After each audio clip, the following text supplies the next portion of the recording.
Welcome back, everyone. I'm Robbie. And I'm Liam. And we're looking at a film that's been out for a little while now. I'm not sure if it's been released worldwide yet. No idea. Australian film. It came out last month. Finally getting around to looking at it. It's called Ladies in Black. Here are our thoughts.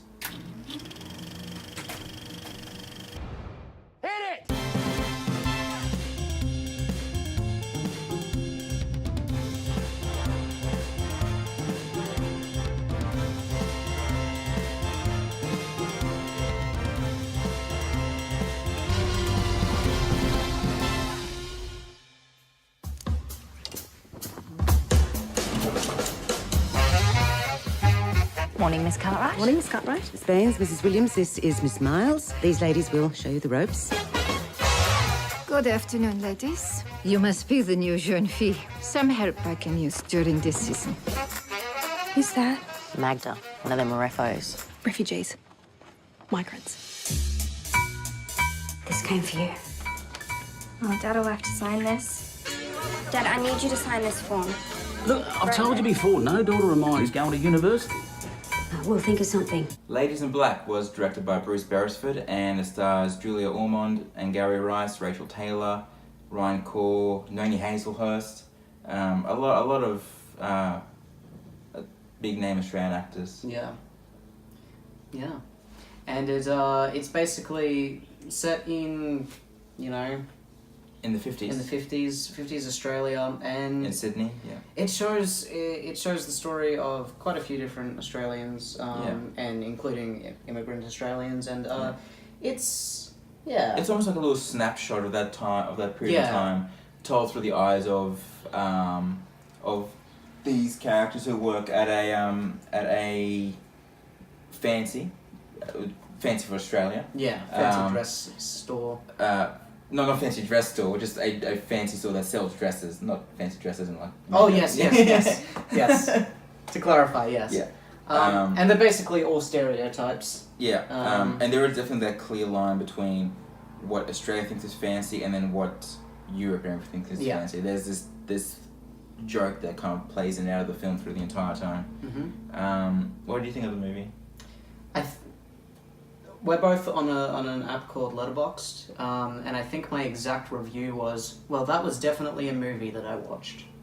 Yeah, I can remember reading that. Yeah. Yeah. It was fine. To me, there was nothing great in it. There was nothing bad in it, really. It was just sort of a movie that I watched, and to me, it did some things really well. I think that the aesthetic of the time period was very cool. Mm-hmm. I think that it looked very nice, actually. The It cinematography was good. Yeah. The production design was great. I just think that, it didn't really make an impact on me. I didn't feel any different walking into it than I did walking out.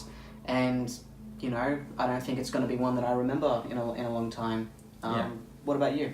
Yeah, I think I'm slightly more on the positive side than you, but again, it's not a movie that really wowed me or anything. I had a pleasant time watching it. I had some issues with it, definitely, but there was more things in it that I enjoyed than didn't enjoy. I thought it was well acted. The main one, Julia Ormond, who plays Magda, she's the main refugee or refro, like they call her in the movie. I thought she was fantastic. I really liked her character.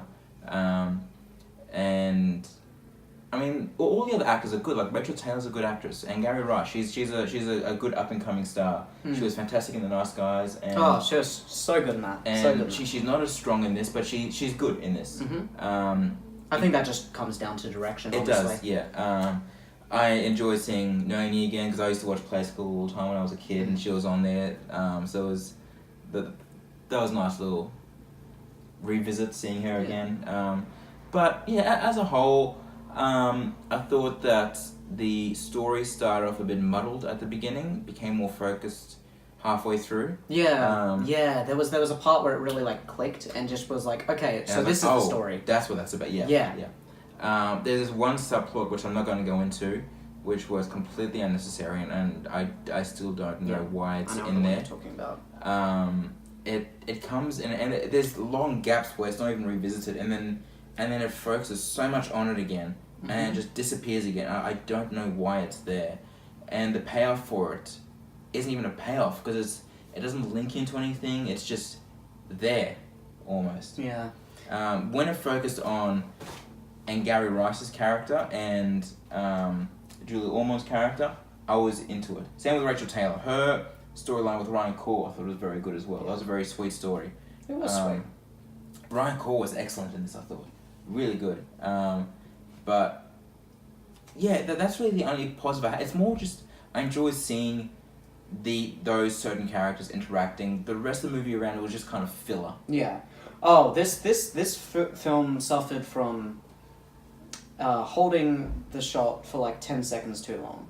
For a long time. Where like it would be the end of a scene, and they would do a joke at the end of the scene as it would go, but it would just drag on. It's like there was a lot of awkward humor in it. It felt like padding. It felt like padding, and it didn't help the pace of the film at all. Because there were certain scenes that played out straight up drama, and then there's the odd line that comes in that's meant to be laugh out loud funny. I'm like, did we need that? Because it's not even funny. Yeah. And it doesn't work. It really broke up the tone at times. When it focused on being funny, it didn't work. When it focused on being a drama and just a nice story, that's when I think it's in its elements. Yeah, that's when it worked the best. Yeah. So, final thoughts? 3 stars. Yeah. That's fair enough. I'm not far below you. 2.5. To me, it's just completely average. Yeah. Magnificent! You want to be careful. I don't want to see you get hurt.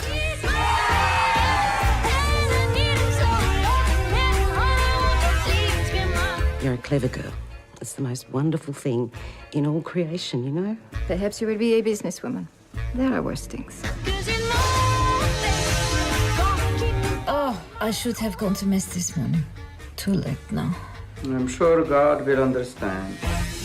Anyway, guys, those were our thoughts on Ladies in Black. Let us know what you thought, and keep an eye out for our future reviews coming soon. Until then, we'll see you at the movies.